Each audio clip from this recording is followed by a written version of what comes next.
അവർ എന്ന് വെച്ചാൽ അവരെ ഭർത്താവ് ഗൾഫിലാണ്. അപ്പോൾ കുറച്ച് കാലങ്ങളായിട്ട് കല്യാണം കഴിഞ്ഞവരാണ്. ഒരു 5 മാസത്തോളം അവർ ഒരുമിച്ചുണ്ടായിരുന്നു ഗൾഫിൽ. അങ്ങനെ അവർ ഈ സഹോദരി പുറത്തു പോയ സമയത്ത് ഇയാൾ ആരോടോ സംസാരിക്കുന്നത് മൂത്ത മകൾ കണ്ടു. കുറച്ച് മുതിർന്ന കുട്ടിയാണ്. മകൾ കണ്ടു. അങ്ങനെ അമ്മ വന്നപ്പോൾ ഇങ്ങനെ പറഞ്ഞു, വാപ്പ ഇങ്ങനെ ആരോടോ മറ്റു രൂപത്തിൽ സംസാരിക്കണ കണ്ടിട്ടുണ്ട്. അന്ന് മുതൽ ഈ സ്ത്രീ ഇയാൾ നിരീക്ഷിക്കാൻ തുടങ്ങി. അങ്ങനെ നോക്കുമ്പോൾ ഇയാൾ വേറെ ആരോടൊക്കെയോ ചാറ്റുകയും സംസാരിക്കുകയൊക്കെ ചെയ്യുന്നുണ്ട്. ഇതിലൊരു പ്രശ്നം എന്താണെന്ന് വെച്ചാൽ ഇവർക്ക് സംശയം ഉണ്ട് എന്നുള്ളത് മാത്രമല്ല, ഇവർക്ക് ബോധ്യപ്പെട്ടത് അവരെ ഫോണിൽ ഇയാൾ എന്ത് ചെയ്തിട്ടുണ്ട്, അയാളെ ഫേസ്ബുക്ക് ഓപ്പൺ ചെയ്തിട്ടുണ്ട്. അപ്പോൾ ഇയാൾ അതിൽ ചാറ്റുന്നതൊക്കെ എന്ത് ചെയ്യും, ചാറ്റ് ബോക്സൊക്കെ ഇതിലും ഇവർ കാണും. നാട്ടിലേക്ക് ഇവരെ പറഞ്ഞേക്കാൻ വേണ്ടി എയർപോർട്ടിൽ വന്ന് പിന്നെ ഇയാൾ തിരിച്ചു പോകുമ്പം ഇവർ ഫോണിലേക്ക് നോക്കുമ്പോൾ എന്താണ്, ഇയാൾ അപ്പുറത്തിരുന്നിട്ട് മറ്റൊരു പെണ്ണിനായിട്ട് ചാറ്റുന്നു, വർത്തമാനം പറയുന്നു, റൂമിലേക്ക് വരാൻ പറയുന്നതൊക്കെയാണ് കാണുന്നത്. അപ്പോൾ ഇയാളോട് ഈ സ്ത്രീ ചോദിക്കുമ്പോൾ അങ്ങനെയൊന്നും ഇല്ല എന്ന് പറഞ്ഞു. അവസാനം പറഞ്ഞു മോള് കണ്ടു എന്നോട് സംസാരിച്ചിട്ട്. അപ്പോൾ ഇയാൾക്ക് മകളോട് ദേഷ്യമായി. അങ്ങനെ കുറ്റപ്പെടുത്തലും ഫോൺ വിളിച്ചാൽ എടുക്കാതിരിക്കലും ഓഫാക്കലും ഒക്കെ ആയി. എന്നാൽ ഈ സ്ത്രീ ആർക്കെങ്കിലും ഇപ്പോൾ കുടുംബത്തിലെ ആർക്കെങ്കിലും ആണുങ്ങൾക്ക് എന്തെങ്കിലും മെസ്സേജ്, ഇപ്പോൾ കുടുംബത്തിലെ ആളുകളുണ്ടാകുമല്ലോ, അങ്ങനെ മെസ്സേജ് ചില പറയും തെറ്റാണ്, അങ്ങനെ അന്യപുരുഷന്മാരോട് എന്ത് ചെയ്യാൻ പാടില്ല, മെസ്സേജ് അയക്കാൻ പാടില്ല എന്ന്. പക്ഷേ ഇയാൾ എന്താ വെച്ചാൽ നേരെ ഓപ്പോസിറ്റ്, കുടുംബമാണെങ്കിലും അല്ലാത്തവരോടൊക്കെ ആണെങ്കിലും കൈ പിടിച്ച് സംസാരിക്കുന്നു, കെട്ടിപ്പിടിച്ച് സംസാരിക്കുന്നു, ഇതൊക്കെ അയാൾ ചെയ്യുന്നു. അപ്പോൾ സ്ത്രീ പറയണമെന്ന് വെച്ചാൽ ഇപ്പോൾ മൗലവിൻ്റെ ക്ലാസ്സുകൾ കേൾക്കാറുണ്ട്. എന്തെങ്കിലുമൊക്കെ പ്രയാസം വരുമ്പോൾ അല്ലെങ്കിൽ ഇയാൾ എന്തെങ്കിലുമൊക്കെ വരുമ്പോൾ അത് കട്ട് എടുത്തിട്ട് അയാൾക്ക് അയച്ചു കൊടുക്കും.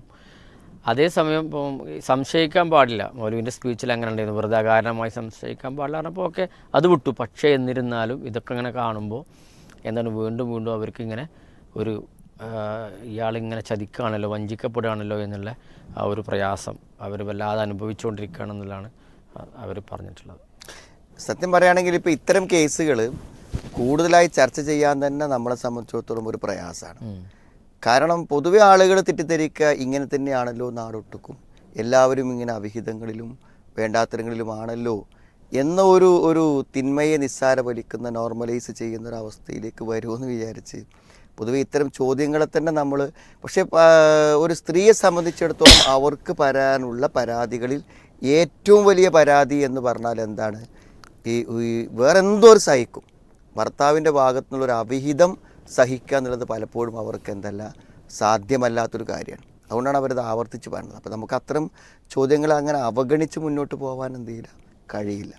അപ്പോൾ ഇതിൽ നമ്മൾ പറയാനുള്ളൊരു കാര്യം എന്താണെന്ന് വിചാരിച്ചാൽ, പിന്നെ ഭർത്താവ് ഇത്തരം അവിഹിതങ്ങളുണ്ടെന്ന് സമ്മതിക്കുകയും ഭാര്യ അത് കണ്ടുപിടിക്കുകയും അതിനുള്ള തെളിവുകൾ അവർക്ക് ലഭിക്കുകയും ഭാര്യയല്ലാത്ത മക്കളടക്കമുള്ള ആർക്കെങ്കിലും കൂടെ അങ്ങനെ സംശയം വരികയും ചെയ്താൽ അതൊരു യാഥാർത്ഥ്യമാണെന്നാണ് നമ്മൾ മനസ്സിലാക്കുക. ഒരു യാഥാർത്ഥ്യമാണ്. അപ്പോൾ ഇത്തരം യാഥാർത്ഥ്യങ്ങളിൽ ഭർത്താക്കന്മാർ മനസ്സിലാക്കേണ്ട ഒരു കാര്യം എന്ന് പറഞ്ഞാൽ, ഒരു ഭർത്താവിൻ്റെ കാര്യത്തിൽ ഒരു വ്യക്തി എന്ന നിലക്ക് അയാൾക്ക് ഉണ്ടാകുന്ന ഏറ്റവും വലിയ നഷ്ടം അവിഹിതത്തിലൂടെയാണ് സംഭവിക്കുക. ഏറ്റവും വലിയ നഷ്ടം.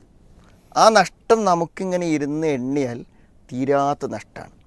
ഒന്നാമത്തത്, അയാളുടെ ജീവിതത്തിൽ അയാൾക്ക് ഏതു കാര്യത്തിനും വിശ്വസ്തമായി ആശ്രയിക്കാവുന്ന മറ്റൊരാൾ, ആ ഒരു വ്യക്തിയുടെ പൂർണ്ണമായ പിന്തുണയും സ്നേഹവും ജീവിതത്തിൽ നഷ്ടപ്പെട്ടു പോവുകയാണ്. അവിഹിതം സംഭവിക്കുന്നതോടുകൂടെ അയാൾ ഇവിടെ ഒറ്റപ്പെട്ടു.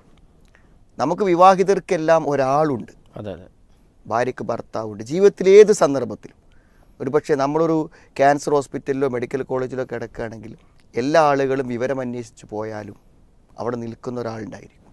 മരിച്ച ഖബറിൻ്റെ അടുക്കിൽ നിന്ന് പോലും അവസാനം പോകുന്ന ഒരാളാണ് ഭർത്താവ്, അല്ലെങ്കിൽ മക്കൾ, ബന്ധുക്കൾ. അപ്പോൾ ഇങ്ങനെയുള്ള ഒരു ബന്ധം എന്ത് ചെയ്യാണ്, ഇയാൾ നഷ്ടപ്പെടുത്തുകയാണ് ചെയ്യുന്നത്. ആ നഷ്ടപ്പെടുത്തുന്നതിലൂടെ അയാൾക്ക് മറ്റൊന്നും നേടാനുണ്ടോ?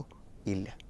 ഈ ആരുടെയെങ്കിലും ഭാര്യമാരായിട്ടുള്ള എവിടെയെങ്കിലും കിടക്കുന്ന ഏതെങ്കിലും സ്ത്രീകളെ ആഗ്രഹിച്ചിട്ടോ അല്ലെങ്കിൽ അതിനു വേണ്ടി പരിശ്രമിച്ചിട്ടോ ചാറ്റ് ചെയ്തിട്ടോ എന്ത് പ്രയോജനമാണ് അയാൾക്കുള്ളത്?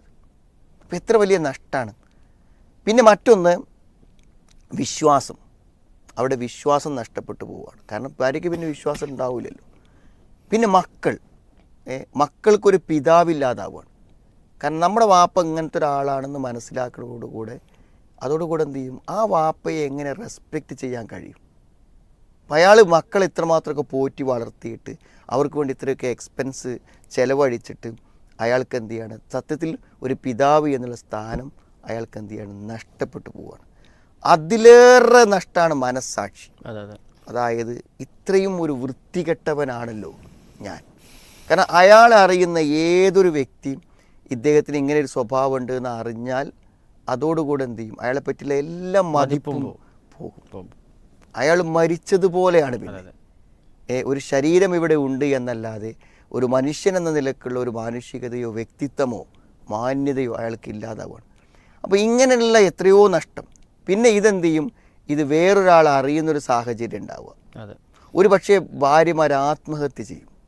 അതിൻ്റെ കാരണം ഇതാണെന്ന് ഇവർ സ്വകാര്യ ദുഃഖം പങ്കുവെച്ച ഏതെങ്കിലും ഇവിടെ ഫ്രണ്ട്സോ സ്ത്രീകളോ ഇയാൾക്ക് ഇങ്ങനെ ഒരു ബന്ധം ഉണ്ടായതുകൊണ്ടാണ് അവൾ ആത്മഹത്യ ചെയ്യുന്നതൊക്കെ പറഞ്ഞാൽ ഇതൊന്നും ജീവിതത്തിൽ അവസാനിച്ചു പോകാത്ത കാര്യമാണ്. നിസ്സാരമായ ചില ആസ്വാദനങ്ങൾക്ക് വേണ്ടി ഈ പുരുഷന്മാർ നഷ്ടപ്പെടുത്തുന്നത് എത്ര വലിയൊരു ജീവിതമാണെന്ന് ആലോചിക്കണം. ഈ സ്ത്രീകളൊക്കെ ഇങ്ങനെ പറയാൻ കാരണം അവരത്രമാത്രം അവരെ സ്നേഹിക്കുന്നുണ്ട്, അവരിഷ്ടപ്പെടുന്നുണ്ട്.